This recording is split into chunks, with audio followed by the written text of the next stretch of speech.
அடுத்தப்புறமா என்னன்னு பார்க்கலாம். இப்ப பார்த்தீங்கன்னா, நம்ம சேது வந்து 2 நாள் கழிச்சு தான் வருவேன் அப்படின்ற மாரி மீட்டிங் அட்டெண்ட் பண்ணிட்டு இருக்காங்க. நம்ம ஐஸ்வர்யா இன்னும் வரலன்னு சொல்லிட்டு, நம்ம ஈஸ்வரி வந்து கால் பண்ணி கேட்குறாங்க. சித்ரா, ஈஸ்வரி வந்து பேசிட்டு இருக்காங்க. அப்ப ஐஸ்வர்யா பார்த்தீங்கன்னா, ரொம்ப சோகமா பேசிட்டு இருக்காங்க. "இன்னும் 2 நாள் நாங்க இங்க இருந்துட்டு வரோம்" அப்படின்னு சொல்லிட்டு.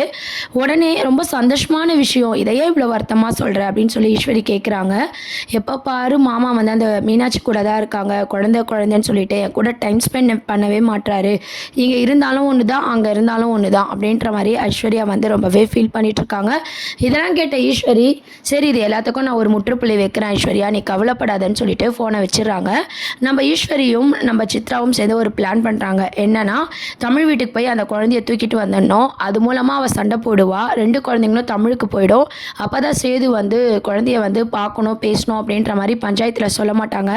ஐஸ்வர்யாவும் சேதுவும் வாழ்க்கை ஆரம்பிப்பாங்க அப்படின்னு சொல்லிட்டு சித்ராவும் நம்ம ஈஸ்வரியும் சேர்ந்து ஒரு பிளான் போடுறாங்க. "சூப்பர் பிளான்மா இது" அப்படின்னு சொல்றாங்க. அப்போ பார்த்தீங்கன்னா, "சரி வா நம்ம தமிழ் வீட்டுக்கு போய் குழந்தைய கூட்டிட்டு வரலாம்" அப்படின்ற மாரி 2 பேரும் கிளம்புறாங்க. 2 பேரும் கார் எடுத்துக்கிட்டு நம்ம தமிழ்ச்செல்வி வீட்டுக்கு போறாங்க. அங்க போனதும் எல்லாரும் இவங்கள பார்த்து ஷாக் ஆகுறாங்க. தனா தான் இருக்காங்க. இவங்க கிட்ட பிரச்சனை எதுக்கு அப்படின்ற மாரி தனா வந்து யோசிக்கிறாங்க. "என்ன வந்தவங்கள உள்ள கூப்பிட மாட்டியா?" அப்படின்ற மாரி கேட்குறாங்க. தனாவும் பார்த்தீங்கன்னா உள்ள கூப்பிடுறாங்க. உக்காந்துக்கிட்டு இருக்கும்போது பார்த்தீங்கன்னா, தனத்த கடைக்கு அனுப்புறாங்க. "எங்களுக்கு வெயில் தாங்கல" அப்படின்னு சொல்லிட்டு ஏதேதோ சொல்லி தனத்த வாங்கிட்டு வர சொல்லி அனுப்புறாங்க. குழந்தைய விட்டுட்டு தனமும் போறாங்க. "நான் குழந்தைய பார்த்துக்கிறேன்" அப்படின்ற மாரி ஈஸ்வரி வந்து குழந்தைய கொஞ்சிட்டு இருக்காங்க. சரி பக்கத்துல தானே போயிட்டு வருவோம்னு சொல்லிட்டு போம்போது, போயிட்டு வரத்துக்குள்ள இவங்க என்ன பண்றாங்கன்னா, ஒரு லெட்டர் எழுதி வச்சுட்டு குழந்தை அழகரை வந்து அங்க வந்து தூக்கிட்டு போயிடுறாங்க. இத பார்த்து ரொம்பவே கடுப்பாவுறாங்க. எல்லாருமே கடுப்பாவுறாங்க தனம்லாம். அப்ப வந்து எல்லாரும் வீட்டு ஃபுல்லா தேடிட்டு பாட்டிமாலாம் கிட்டலாம் வந்து தனம் வந்து சொல்றாங்க, "இந்த மாரி ஈஸ்வரி வந்தாங்க. இந்த மாரி குழந்தைய காணோம், தூக்கிட்டு போயிட்டாங்களா என்னன்னு தெரியல" அப்படின்னு சொல்லிட்டு. "என்ன சொல்ற? அவகிட்ட எதுக்கு நீ தனியா விட்ட?" அப்படின்ற மாரிலாம் கேட்குறாங்க. அப்போ பார்த்தீங்கன்னா, உள்ள படிச்சிருந்த தமிழும் பார்த்தீங்கன்னா, "என்ன நடக்குது இங்க? எங்க என் குழந்தை?" அப்படின்ற மாரி தனத்த பார்த்து கோவமா கேட்குறாங்க. "இல்ல ஈஸ்வரி அத்தை வந்து இப்படிலாம் பண்ணிட்டாங்க" அப்படின்னு சொல்லும்போது அந்த லெட்டர படிக்கிறாங்க. அங்க இருந்த லெட்டர வந்து நம்ம தமிழ் வந்து படிக்கிறாங்க.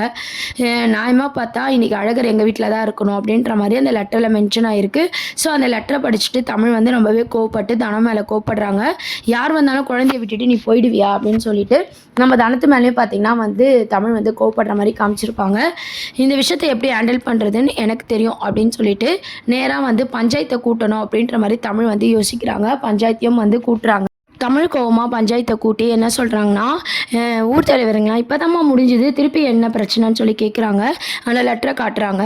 அந்த பெரிய குடும்பத்து ஆளுங்க என்ன வேலை பண்ணியிருக்காங்க, அவங்க பஞ்சாயத்துக்கு கரெக்டா வரல, மீனாட்சி ஒப்படைக்கல. ஆனா என்கிட்ட இருக்கிற அழகர தூக்கின்னு போயிட்டாங்க. அப்ப அவங்களோட நோக்கம்லாம் என் குழந்தைங்கள என்கிட்டேருந்து பிரிக்கணும்னு தானே அப்படின்ற மாரி தமிழ் வந்து ரொம்ப கோவமா வந்து பேசிட்டு இருக்காங்க. ஏன்னா அந்த லெட்டர்ல வந்து வெறுப்பேத்துற மாரி வந்து ஈஸ்வரி வந்து தமிழ வெறுப்பேத்துற மாரி எழுதியிருக்கிறதுனால தமிழும் அப்படியே புரிஞ்சுக்கிட்டு பஞ்சாயத்துல பேசுறாங்க.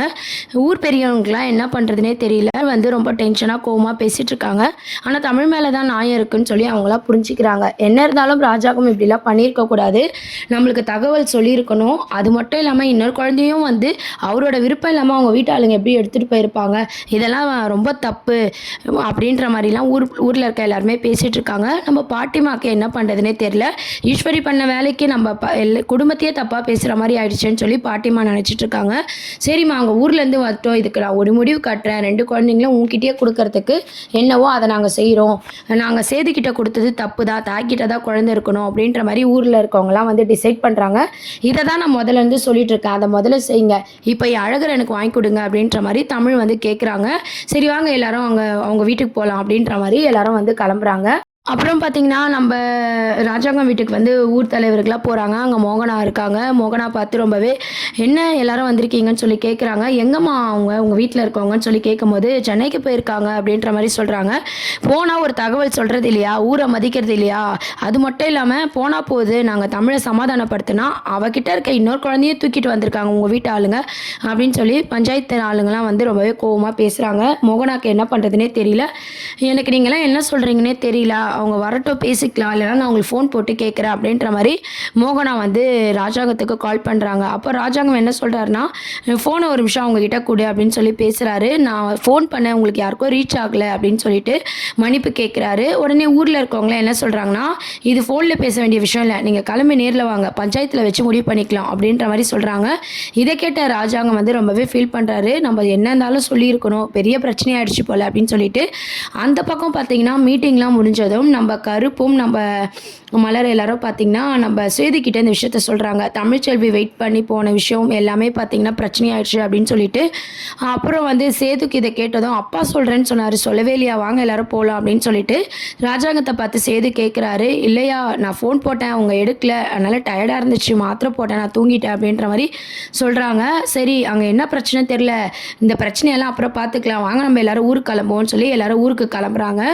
அதுக்கப்புறம் பஞ்சாயத்தில் முடிவு பண்ணிக்கலாம் அப்படின்ற மாதிரிலாம் சொல்லியிருக்காங்க இல்லையா. அது வரைக்கும் அழகர் வந்து தமிழ் கூட இருக்கட்டும் அப்படின்ற மாதிரிலாம் வந்து ஒரு பேச்சு வந்து பஞ்சாயத்து தலைவர் சொல்லும் போது நம்ம ஈஸ்வரி என்ன சொல்கிறாங்கன்னா, நியாயமாக அழகர் இப்போ எங்கள் வீட்டில் தானே இருக்கணும், அவங்கெல்லாம் வந்ததுக்கப்புறம் பேசிக்கலான்னு சொல்லி வேணும்னே பார்த்தீங்கன்னா பிரச்சனை பண்ணிகிட்ருக்காங்க. மோகனாலாம் என்ன சொல்கிறாங்கன்னா, வந்தால் திட்டுவாங்க, நீங்கள் எதுக்கு இப்படிலாம் பண்ணிகிட்ருக்க ஈஸ்வரி, ஒழுங்காக தமிழ்கிட்ட குழந்தைய கொடுன்னு சொல்லி மோகனை எடுத்து சொல்கிறாங்க. தாமரை எல்லாருமே பார்த்தீங்கன்னா தமிழுக்கு சப்போர்ட்டாக பேசுகிறாங்க. இருந்தாலும் ஈஸ்வரி பிரச்சனையை வந்து பெருசாக தான் 2 குழந்தைங்களும் தமிழுக்கு சாதகமாக போகும், சேது ஐஸ்வர்யா வாழ்க்கை நல்லா இருக்கும்னு சொல்லி வேணும்னே அந்த பிரச்சனையை பெருசாக்குறாங்க. தமிழ்கிட்ட குழந்தைய கொடுக்க மாட்டேன், அவளால் முடிஞ்சதை பார்த்துக்கிட்டோம் அப்படின்ற மாதிரிலாம் சொல்லிட்டு இருக்காங்க. இதெல்லாம் கேட்டு, ஓ நீங்கள் பஞ்சாயத்தாலே எதிர்த்து பேசுகிறீங்களா, என்ன நடக்குதுன்னு மட்டும் பாருங்கள், 2 நாள் கழிச்சு அவங்க வரட்டும் அப்படின்ற மாதிரிலாம் ஊர் தலைவர்கள்லாம் ரொம்ப கோவமாக பேசிகிட்டு இருக்காங்க. உடனே தமிழ் வந்து ரொம்ப கோவமாக வந்து அழுதுகிட்டே வந்து, என் குழந்தைய இப்போ கொடுக்க போகிறீங்களா இல்லையா அப்படின்ற மாதிரி கேட்குறாங்க. பாட்டிமாவும் பார்த்தீங்கன்னா, பெற்றவளுக்கு குழந்தைய கேட்க உரிமை இல்லையா, நீ பண்ணுறதெல்லாம் தப்பு ஈஸ்வரி அப்படின்றாங்க. எல்லாம் மாமா சொல்லி தான் நான் பண்ணுறேன் அப்படின்ற மாதிரி ராஜாங்கத்து மேலே வந்து ஈஸ்வரி வந்து பழி போட்டுறாங்க. ஸோ இந்த மாதிரியான ஒரு சூழ்நிலை தான் நம்ம சின்ன மருமகள் சீரியலில் வந்து கொண்டு வராங்க. ஏன்னு பார்த்தீங்கன்னா, நம்ம ஐஸ்வர்யாவோட வாழ்க்கை கொஸ்டின் மார்க்காக இருக்குது அப்படின்றதுக்காக சேது வந்து மீனாட்சியும் அழகரும் வச்சுக்கக்கூடாதுன்னு சொல்லி ஈஸ்வரி போட்ட பிளான் பார்த்தீங்கன்னா, சேதுக்கிட்ட 2 குழந்தைங்களும் மாறி மாறி நம்ம இருக்கட்டும்னு சொல்கிற ஜட்ஜ்மெண்ட் வந்து தப்பாக போயிடுச்சுன்னு சொல்லி ஊர் மக்கள் வந்து நினைக்கிறாங்க. ஸோ அதனால் 2 குழந்தைங்களும் தமிழ்கிட்டே இருக்கணும் அப்படின்ற மாதிரி தீர்ப்பு சொல்ல போகிறாங்க. ஸோ இதை கேட்டு ஈஸ்வரி ரொம்பவே சந்தோஷப்பட போகிறாங்க. இந்த கவலையில் நம்ம சேது வந்து இருப்பார். நம்ம எல்லாருக்குமே தெரிஞ்ச ஒரு விஷயம் தான், என்ன பண்ணாலும் சேது வந்து நம்ம ஐஸ்வர்யா கூட தொடர்ந்து வந்து லைஃப்பை வந்து மூவ் பண்ண போகிறது கிடையாது. இருந்தாலும் நம்ம ஈஸ்வரி போட்ட பிளான் தொடர்ந்து ஜெயிக்கிற மாதிரி காமிச்சிருக்காங்க. ஸோ நம்ம தமிழ்கிட்ட 2 குழந்தைங்க இருக்கிறது தமிழுக்கு ரொம்பவே சந்தோஷமாக இருக்குது. நம்ம சேது வந்து ரொம்பவே ஃபீல் பண்ணி ஊர் தலைவர்கிட்டலாம் மன்னிப்பு கேட்குறாங்க. இதுக்கப்புறம் இந்த விஷயம் நடக்காமல் நாங்கள் பார்த்துக்குறோம் அப்படின்ற மாதிரி சொல்கிறாங்க. இந்த மாதிரி ஒரு சூழ்நிலையை கொண்டு வரதுக்கு காரணம் தமிழ்கிட்ட குழந்தைய ஒப்படைக்கணும் அப்படின்றதுக்காக தான் வந்து சேது சென்னைக்கு போகிற மாதிரியான ஒரு சீன்ஸை வந்து கொண்டு வந்திருக்காங்க. ஸோ இதுக்கப்புறமாவது நம்ம ஐஸ்வர்யா எந்த மாதிரியான ஒரு கேரக்டர், நம்ம ஈஸ்வரி தான் இது எல்லாத்துக்குமே பிரச்சனை, இதுக்கு வந்து சித்ராவும் தூது அப்படின்ற உண்மை வந்து சேது வந்து கண்டுபிடிப்பாரா, இல்லை எப்பவும் போல் ஈஸ்வரி தோன்ற குழியில் வந்து சேது வந்து விழப்போறாரா அப்படின்றதெல்லாம் வெயிட் பண்ணி பார்ப்போம். என்னதான் ஹீரோவாக இருந்தாலும் ஒரு டம்மி ஹீரோவா அப்படின்ற மாதிரி தான் சேது கேரக்டர் வந்து மூவ் பண்ணியிருக்காங்க. ஏன்னா ஈஸ்வரி வந்து என்ன சொன்னாலும் சேது நம்புற மாதிரி ஒரு கேரக்டர் தான் வந்து கொண்டு வந்திருக்காங்க.